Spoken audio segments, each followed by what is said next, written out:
Welcome back to the Deep Dive. Yeah, welcome everyone. Listen, before we drop into the rabbit hole today, Yeah. and I promise you this is a really deep one, do me a solid. Hit that like button right now, smash subscribe, and ring the bell. Definitely do that. It really helps the algorithm find us, and it helps us keep bringing you this kind of high-octane analysis. You don't want to miss what we have coming down the pipe. For sure. And today is frankly a bit different for us. Usually we're dissecting a business trend or maybe unpacking a historical event. But today we're looking at something that presents itself as a book, but the author, Conrad Riker, explicitly calls it a weapon. A weapon for the mind. Right.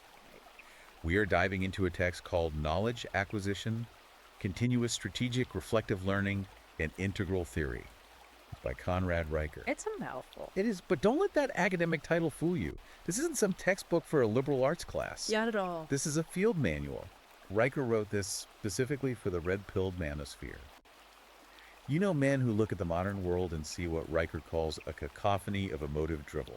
Yeah, it's really framed as a survival guide for what he terms the intellectual sovereign. Riker's core thesis is that Western civilization hasn't just naturally evolved or changed. He says it has been captured. Captured, right. He argues that our institutions, the universities, the media, the legal system, have all been infected by a specific ideological virus, one that prioritizes feelings over objective facts. And he's not just complaining about it on the internet, he's trying to literally hand the reader the tools to dismantle it. Right. And before we get too deep here, we have to make something crystal clear to you, the listener. We are reporting on his battle plan. We are unpacking Riker's worldview, his history of the decline, and the tactical logic he says you need to survive. Exactly. We're just analyzing his arguments. Right. We aren't taking sides here. Whether you lean left or right, our mission today is just to impartially break down the theories and the perspective presented in the text. Just looking at the blueprint he drew up. Exactly. And frankly, if you want the full schematics on how to reclaim what he calls the logic of kings, you need to go to Amazon Kindle or Google Play Books and buy the book right now. This deep dive is the map, but the book is the actual territory. So let's start with the foundation. Right off the bat, Riker described our current cultural moment as the sunder of the logos. The sunder of the logos. It sounds almost biblical. It does, and it is in a way. The logos is the Greek concept for the divine order or the rational structure of the universe. It's that fundamental connection between a word and the reality it describes. Right. And Riker argues that modern society, driven by what he calls a mob of screeching APCs, has completely severed that connection. We are living in a time where he says feelings have actively replaced objective truth. So this is basically the whole my truth versus the truth debate. Precisely. Riker says that when you allow language to just drift, like when a word can mean one thing today and the exact opposite tomorrow just because someone feels emotional about it, you aren't just being polite or inclusive. You're destroying the infrastructure. Exactly. You are destroying the infrastructure of civilization. If words don't anchor to a shared reality, you can't have a law, you can't have science, and you certainly can't have justice. So his solution isn't to just go out and outshout the mob, it's to outthink them, using what he calls apex reason. Right, he wants a total return to Aristotelian logic, the logic of kings. And the most basic rule there is the law of non-contradiction. Simply put, A is A. A thing is itself. It cannot be itself and its opposite at the exact same time. It seems so incredibly basic. A is A. But Riker argues that the modern progressive worldview is actually built on violating this fundamental law. He does. He argues that to survive in the modern left-wing landscape, you essentially have to hold contradictory thoughts simultaneously. Like a cognitive dissonance. Exactly. He says you have to believe that gender is entirely a social construct, but also believe that being transgender is an innate biological reality. Yeah. Or you have to believe race doesn't exist biologically, but also that absolutely everything must be viewed through a racial lens. No. Riker calls this a logical suicide. He wants the reader to train their mind to become an impenetrable fortress, where A is always A, regardless of whose feelings get hurt. And he illustrates this kind of radical focus with a pretty killer historical example. Isaac Newton in the year 1666. Oh, the Annus Mirabilis. Yeah, the Year of Wonders. So the plague is tearing through London. Yeah. People are completely terrified, dying in the streets, screaming for salvation. It was absolute chaos everywhere. Absolute panic. And what does Newton do? He doesn't join the protests. He doesn't start a charity or panic with the crowd. He goes to Woolsthorpe Manor and practices radical social distancing. He literally just shuts the door on the world. He completely shut out the emotional noise of the collective. And in that extreme silence, he invented calculus and formulated the theory of gravity. Riker's main point here is that genius, what he calls true apex reason, is utterly incompatible with the herd. The herd brings you down. Right. The collective is a toxin, according to him. It demands consensus, not truth. He jokes that if Newton had been on Twitter checking the current thing, we wouldn't even have physics. That silence is the key to his method. But Riker takes it a step further than just, having good focus. He connects this capacity for independent thought to the theological concept of imago Dei. The image of God. Now, Riker isn't preaching a sermon here, to be clear. He's making a really specific ontological claim about the masculine mind. Okay, unpack that. He argues that being made in the imago Dei means you have a direct, hardwired line to objective reality. You are literally wired to apprehend the logos. Which means you don't need the group or the tribe to tell you what's real. That is the crucial unlock in his theory. If your validation comes from your ability to perceive objective truth, the divine order, then you are entirely immune to gaslighting. Riker calls this the ultimate shield against gynocentric silence. Right, so when the culture says you can't say that it's offensive. The sovereign individual just says, I don't care if it's offensive. Is it true? But this isn't just an abstract philosophy class. Riker grounds this heavily in biology. This is where he brings in what he calls the biohistorical imperative. He is totally unrelenting on this point. Biology is a commandment. It's not a suggestion. You can try to legislate against gravity, but you'll still splatter if you jump off a cliff. Right. Riker argues that modern society is currently trying to legislate against millions of years of sexual dimorphism. And he goes straight at the throat of the modern testosterone myth. I mean, we are constantly told that testosterone is a source of war and toxicity and chaos. And Riker pulls up the receipts to counter that. He cites a major study, the 2010 Eisenegger study in the journal Nature. This is a huge piece of his argument. Yeah, that study was fascinating. It really was. The study actually showed that testosterone does not cause mindless rage. It actually promotes calm, calculated dominance and strategic fairness. Strategic fairness. Yeah. It really makes sense if you think about how a military platoon operates or even a high-level boardroom. The most dominant guys in those rooms aren't the ones screaming and flipping tables. No, not at all. They're the ones who are cool, collected, and enforcing the rules of the group. Exactly. Riker calls testosterone the biological fuel of high-performance masculinity. It drives men to seek order, to protect their in-group, and to build hierarchies that are based purely on competence. So the framing is totally backwards. He argues that when the modern world demonizes testosterone, they aren't actually trying to stop violence. They're trying to stop the chemical engine of civilization itself. They essentially want to sedate the builders. And because nature filters for competence, you get what he calls the male variability hypothesis. Right. Men are the experimental sex in evolutionary terms. Nature rolls the dice with men. That's why you see more men at the absolute top of the bell curve CEOs, chess grandmasters, inventors, and also way more men at the absolute bottom. Like in prison, homelessness, suicide. Exactly. Riker says this massive variance isn't due to patriarchy or systemic privilege. It's literally just the evolutionary filter at work. High risk, high reward. Which leads right into his concept of the male social contract. And listener, I think this is one of the most important parts of the deep dive because it explains his theory on why so many men are just checking out today. It's the foundational deal of society. Civilization, according to Riker, is a bargain. Historically, men agreed to suppress their immediate primal urges, their innate desire for absolute freedom and violence. And in exchange, they took on the heavy burden of provision and protection. Right, but they expected something very specific in return. They expected assurance of paternity and a lasting legacy. It's the classic trade. I will break my back building this city and working these fields, but I absolutely need to know my kids are mine and my house is my castle. That was the binding contract. But Riker argues the modern state has completely betrayed that contract. Through the weaponization of what he calls the feminine imperative, specifically things like no-fault divorce and the massive expansion of the welfare state, the government has effectively stepped in and replaced the husband and father. He compares this exact dynamic to ancient Rome, right? The lex fermentaria. The Roman grain dole. Yeah, this is a really chilling historical parallel he draws. In the early days of the Roman Republic, the ideal citizen was the independent farmer soldier. The guy working his own land. Right. He owned his land, he fought for it in the legions, he fed his own family, he was completely sovereign.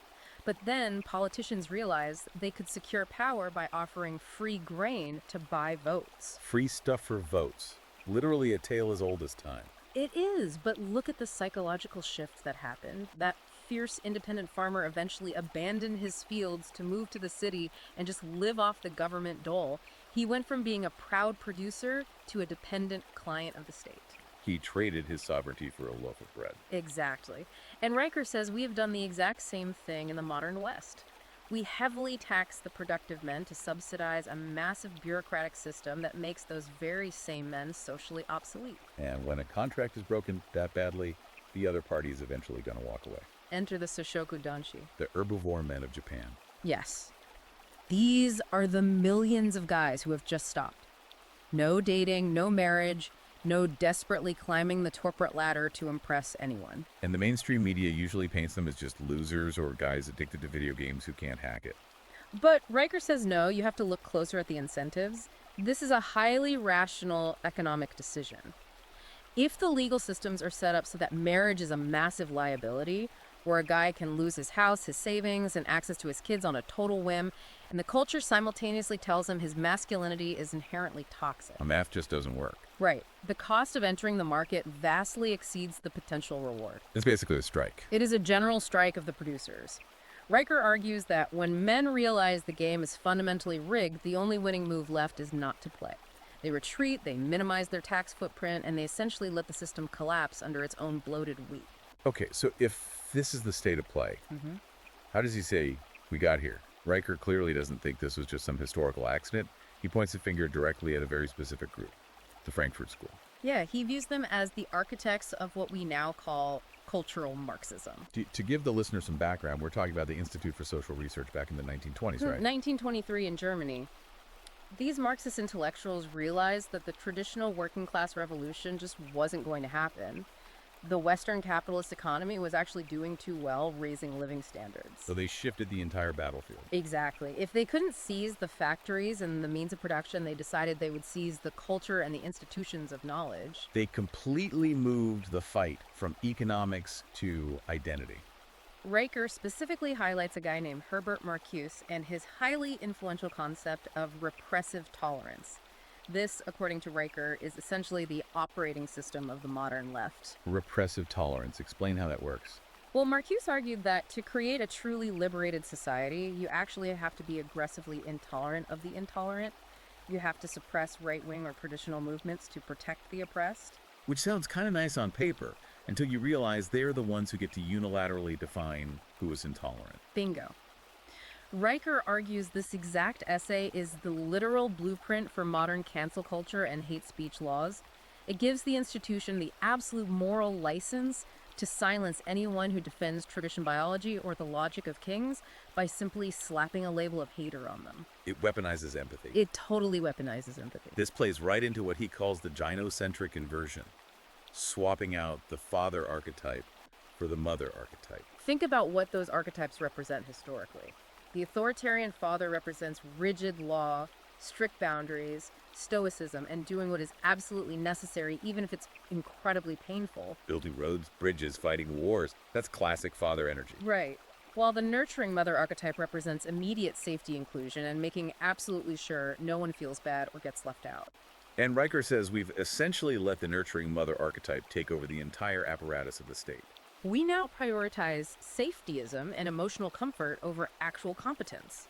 And Riker says this is fatal for a civilization. You end up with a society that is soft, incredibly fragile, and fundamentally unable to maintain its own hard infrastructure. He points to Title IX on college campuses as the ultimate pure expression of this inversion. He calls them kangaroo courts. It's a complete legal abomination in Riker's view. Because they changed the standard of evidence. Right. These Title IX tribunals completely removed the presumption of innocence. They use what's called the preponderance of evidence standard, which is just 51% certainty instead of the traditional beyond a reasonable doubt standard. He calls this shift a metaphysical assault. That's a really heavy term to use for a university legal procedure. He uses that term because he says it actually destroys the concept of the individual. In these campus courts, you aren't an autonomous citizen named John Smith with constitutional rights. You are simply reduced to a male. And the accuser is just a female. Exactly. Riker argues the system is explicitly rigged to automatically believe the designated victim class over the designated oppressor class, regardless of the actual empirical facts of the case. It just completely strips a man of his agency and his right to a fair defense. It is the state essentially saying, your objective reality does not matter at all. Only her subjective feelings matter. Okay, so the logos is sundered, the institutions are totally captured, and the law is rigged. It paints a pretty bleak picture. But listener, this is where the weapon part of the book really comes into play. Right, he doesn't just want you to doom scroll and give up. No, he wants to teach you what he calls syllogistic warfare. This is honestly my favorite part of the entire text. He essentially wants you to learn to think and argue like a medieval logician trapped in a cage fight. It's all about mastering the categorical syllogism to instantly dismantle fallacies. Let's get really specific here, because the tactics are fascinating. He breaks down the Motte and Bailey tactic. We see this one every single day on social media and the news, but once you actually have a name for it, you see it absolutely everywhere. Let's just role play it real quick so the listener really gets how it works in practice. I'll be the Riker disciple and you be the activist. Okay, let's do it. I will start with the Bailey, which is the highly radical, indefensible position. I say we need to completely abolish the police and shut down all prisons entirely because the entire justice system is inherently racist. And I respond to that by saying that's totally insane. Yeah. If you abolish the police, violent crime will skyrocket immediately and innocent people are going to die in the streets. Right, so now I'm losing the argument, so I retreat to the Mott, which is the highly defensible, emotionally safe position. I look at you and say, wow, why do you hate justice so much? All I'm saying is that we should invest more money in mental health and community support. Don't you want to help people? See, and now I look like a complete jerk for opposing helping people. You totally shifted the ground. Exactly. I quietly swapped out my radical argument for a very mild one to make you look like the aggressor. And Riker says the counter tactic is you have to burn the Bailey. Burn it to the ground. Do not ever let me retreat to that safe ground. You have to aggressively pivot back and say, no, we aren't talking about community mental health funding right now. Yeah. You literally just said abolish prisons. Defend that specific claim. You just have to relentlessly pin them to their own extreme words. And relentlessly. Another really common tactic he teaches you to defeat is the Gish Gallop. He uses a strategy called anchor and hold for this. Right. The Gish Gallop is when an opponent just spews out like 50 different accusations in 1 minute. Yeah, they just flood the zone. They say you're a misogynist and the gender wage gap is real. And what about historic systemic injustice? And words are literal violence. And if you try to answer all of those at once, you lose. You just look defensive and scattered. So you anchor and hold. You pick just one thing from their barrage, usually the weakest, most factually incorrect thing. Give me an example. You hold up a hand and say, stop. You just said words are violence. That is factually and biologically false. Violence requires physical kinetic force. Words are just sound waves. Let's stay right there until we resolve that. And you just completely refuse to move on until they concede that point. You break their entire momentum. Exactly. He also talks extensively about the art of the frame. And he uses a really interesting real-world example here, Andrew Tate. Now, listener, put aside whatever you personally think of Tate as a guy. Riker is just analyzing a highly specific interview technique Tate used here. Right. It's a tactic Riker calls the silence of the king. So Tate was in this hostile mainstream interview, and the host threw what Riker calls a verbal grenade. Like a massive loaded accusation intended to make him panic and scramble. Right, an accusation of extreme misogyny. Now, most normal people, when hit with that, would immediately start backpedaling, apologizing, or explaining themselves. They'd say, no, I love women. I have a mother. I have a sister. Which instantly frames you as the defendant begging for mercy from the judge. But Tate didn't do that. He just sat there. He looked directly at the host and said absolutely nothing. He just let the dead silence stretch out. That is so painfully awkward to watch. It is, but it forces the hostile interviewer to sit alone in the sheer stupidity of their own loaded question. Riker argues that by completely refusing to speak, Tate rejected the entire premise of the interaction. He simply refused to step into the misogyny box they built for him. The lesson there is you must never accept the premise of a loaded question. Silence, when used strategically, is a massive power move. It shows their authority over you is just an illusion. All of these tactics really roll up into what Riker calls the code of conduct for the integral man. He lists out 4 key articles you have to live by. First is speak the truth. Parrhesia. Parrhesia is a great concept. It means speaking the truth specifically when it is socially or physically dangerous to do so. Riker frames it as an act of calculated aggression against the lie. Second article, never apologize for facts. This is definitely the hardest one for modern men to adopt. We are deeply conditioned by the culture to be nice and accommodating. To keep the peace. Right. But Riker says, if you state a biological reality like noting the actual physical differences in strength between the sexes, and someone gets offended, do not ever say sorry. An apology without fault is an abdication of sovereignty. That's his exact phrasing. If you apologize just to smooth things over, you are willingly handing your personal power over to the most emotionally unstable person in the room. Third article, defend the weak. But here's the controversial twist on that classic trope. He specifically means you need to defend men. Because the state doesn't. Right. His argument is that the entire apparatus of the state and the culture already relentlessly defends and subsidizes women. But who defends the young hyperactive boy being heavily medicated just for acting like a boy in a modern classroom? Or who defends the father being stripped of his assets in family court? Exactly. Riker says a king protects his own tribe first. And for the intended reader of this field manual, that tribe is men. And the fourth and final article is build infrastructure. Rome was built on roads, not feelings.